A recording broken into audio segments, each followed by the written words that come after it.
여러분 안녕하세요. 찾아가는 새벽기도 시카고 예수사랑교회 조선영 목사입니다. 오늘도 변함없는 주님의 은혜와 평강이 저와 여러분의 삶의 종일 풍성하기를 기도합니다. 오늘 말씀은 민수기 14장 1절에서 10절까지 말씀입니다. 제가 읽어드리지요. 온 회중이 소리 높여 아우성쳤다. 백성이 밤새도록 통곡하였다. 온 이스라엘 자손이 모세와 아론을 원망하였다. 온 회중이 그들에게 말하였다. 차라리 우리가 이집트 땅에서 죽었더라면 더 좋았을 것이다. 아니면 차라리 우리가 이 광야에서라도 죽었더라면 더 좋았을 것이다. 그런데 주님은 왜 우리를 이 땅으로 끌고 와서 칼에 맞아 죽게 하는가? 왜 우리의 아내들과 자식들을 사로잡히게 하는가? 차라리 이집트로 돌아가는 것이 좋겠다. 그들은 또 서로 말하였다. 우두머리를 세우자.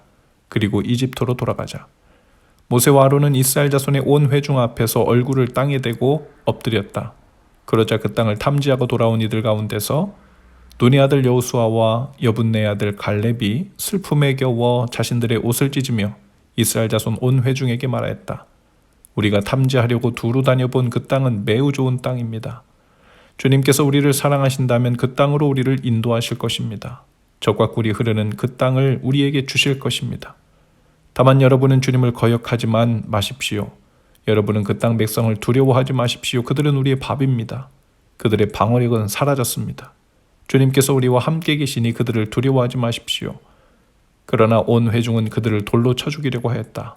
그때 주님의 영광이 회막에서 온 이스라엘 자손에게 나타났다.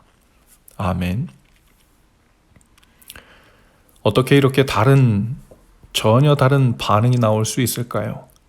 가나안 땅을 정탐하고 돌아온 12명의 정탐꾼 중에 먼저 10명의 정탐꾼이 보고를 했습니다. 오늘 우리가 읽진 않았지만 13장에 보면 처음엔 12명 정탐꾼 모두가 탐지한 그 땅에 대해 본 사실 그대로를 이야기합니다. 그곳은 정말 젖과 꿀이 흐르는 땅이었고 비옥한 땅이었고 에스골 골짜기에서 가져온 포도와 석류와 무화과나무도 보여주었습니다. 그리고 그곳에 사는 네피림 자손들과 견고한 성읍들도 있었고 그곳에 살고 있는 여러 민족들에 대해서도 보고했습니다. 모두가 사실입니다. 팩트였죠. 여기까지는 모두 본 사실 그대로 전한 것이었어요. 그런데 갈렙이 나서서 이제 그 땅으로 올라갑시다 라고 외치자 그때부터 10명의 정탐꾼들의 태도가 변합니다. 그러면서 그들은 사실이 아닌 나쁜 소문을 퍼뜨리기 시작해요. 사실 그대로가 아니라 자신들의 판단을 넣어서 사실을 왜곡하고 부풀려 이야기하기 시작한 겁니다. 13장 32절 33절입니다. 그들은 그 탐지한 땅에 대하여 나쁜 소문을 퍼뜨렸다. 그들은 이스라엘 자손에게 그 땅에 대해 이렇게 말하였다. 우리가 탐지하려고 두루 다녀본 그 땅은 그곳에 사는 사람들을 삼키는 땅이다. 또한 우리가 그 땅에서 본 백성은 키가 장대 같은 사람들이다. 거기에서 우리는 또 네피림 자손을 보았다. 아낙 자손은 네피림의 한 분파다. 우리는 스스로가 보기에도 메뚜기 같았지만 그들의 눈에도 그렇게 보였을 것이다. 방금 전만 하더라도 그 땅은 말 그대로 비옥한 땅이고 젖과 꿀이 흐르는 땅이라고 말해놓고 이제는 그 땅은 그곳에 사는 사람들을 삼키는 땅이라고 말을 바꿉니다. 그리고 그 땅에 사는 백성들은 키가 크다 하면 할 것을 장대같이 크다라고 과장합니다. 우리는 그들에 비하면 메뚜기와 같다라고도 말합니다.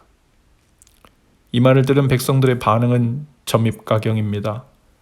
믿음 없는 정탐꾼들의 보고 때문에 백성들은 확신해요. 그 땅에 들어가면 남자들은 다 죽을 것이다.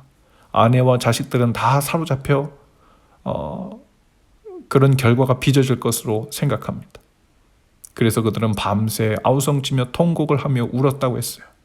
그리고는 불평하기 시작합니다. 우리를 왜 여기까지 데리고 와서 죽이려고 하느냐. 더 나아가 백성들은 이집트로 되돌아가기로 결심합니다. 이집트로 돌아갈 길을 인도할 지도자를 세우고자 하죠. 이 백성들은 이제 정면으로 하나님의 약속을 거부하고 파기하는 길로 들어선 거죠. 그러자 5절에서 모세와 아론이 얼굴에 땅에 대고 엎드렸다고 했어요. 하나님의 약속을 정면으로 거부하고 있는 이 일에 이렇게도 담대한 백성들을 보고는 모세와 아론이 두려운 마음이 들었던 것 같습니다. 정면으로 하나님의 약속을 파기하고 봉기하는 백성들을 향하여 하나님의 진노가 당장이라도 급속하게 내릴 것 같아 두려운 마음이 들었을지도 모르죠. 반면에 나머지 두 정탐꾼 갈렙과 여호수아가 백성들을 보고 슬픔으로 옷을 찢으며 나섰습니다. 그리고 사실에 근거한 주장을 펼쳐요. 우리가 탐지하려고 두루 다녀본 그 땅은 매우 좋은 땅입니다. 우리를 인도하실 것입니다. 젖과 꿀이 흐르는 그 땅을 우리에게 주실 것입니다. 다만 여러분은 주님을 거역하지만 마십시오. 여러분은 그 땅 백성을 두려워하지 마십시오. 그들은 우리의 밥입니다. 같은 것을 보고 같은 사실을 전한 후에 그로부터 정탐꾼들은 전혀 다른 두 가지 주장으로 나뉘어졌죠. 한 그룹은 같은 것을 보고 왔지만 사람의 계산과 가능성을 타진하기 시작했고, 그로부터 두려움과 걱정, 근심이 생기기 시작했고, 그로부터 합당한 판단이라고 생각하여 그 두려움을 전염시키기 시작했습니다. 백성들은 그 두려움의 전이가 되어 통곡했고 원망했고 불평했고 급기야 하나님의 말씀을 정면으로 거부하고 폐기하는 데까지 이릅니다. 그러나 갈렙과 여호수아도 네피림 자손들을 보았습니다. 강대한 성읍을 보았어요. 그러나 그들에게는 객관적인 계산과 가능성 타진을 위한 일보다 더 우선하여 하나님의 약속이라는 기준이 그들의 마음에 자리 잡고 있었죠. 그러자 그들 안에는 두려움 대신 담대함이 생겼고 거인 같은 네피림 자손들도 그들의 밥으로 여기게 되었습니다. 그 시각, 그 마음이 도대체 어디에서 왔겠습니까? 하나님의 말씀을 붙잡을 때 생겼던 거죠. 오늘 사는 그리스도인들도 똑같아요. 오직 이 두 가지 시선으로 살아갈 수밖에 없죠. 그저 나에게 더 유리해 보이고 더 안정적이고 형통할 수 있는 형편과 가능성이 있는가 없는가 하는 것을 계산하고 재면서 매일매일 신앙생활하는 사람들이 있는가 하면, 그 사람들은 그들에게 믿음이란 그저 세상에서 형통하고 성공할 수 있을 가능성과 유리함을 얼마나 확보했는가, 그 과정에서 하나님이 확실히 밀어주셨는가 하는 것을 재면서 살 뿐입니다. 그렇기에 늘 환경과 조건에 민감하고 그것에 휘둘리죠. 환경과 조건을 두고 계산하기 때문에 늘 두려움과 근심과 조바심이 그들 곁에 머물러 있습니다. 그런가 하면 하나님의 약속의 말씀을 중심에 두고 사는 그리스도인들이 있습니다. 상황과 형편 그리고 조건이 어떠하든지 하나님이 주신 약속이 무엇인가를 다시 바라봅니다.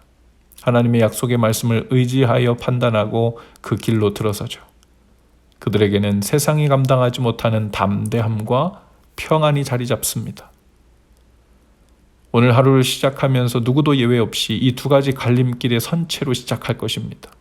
눈에 보이는 객관적인 사실과 현실은 똑같죠. 그러나 그 중심에 세상의 합리성을 두고 살 것인가, 하나님의 약속의 말씀을 두고 살 것인가에 따라 전혀 다른 길을 걸으며 살게 될 것입니다. 말씀을 단단히 붙잡고 사는 이 일에 승리하시는 날 되실 수 있기를 주님의 이름으로 축복합니다. 기도합시다. 주님, 저희로 하나님의 약속을 단단히 붙드는 날 되게 하옵소서. 오늘 우리의 삶에도 견고한 성읍들이 보이고 네피림 자손 같은 거대한 문제들과 원수들도 있겠으나 하나님의 약속 위에 서서 사는 참 승리를 얻게 하옵소서. 예수님 이름으로 기도합니다. 아멘. 여러분, 오늘도 예수 사랑으로 화이팅입니다. 내일 아침에 다시 찾아뵙지요.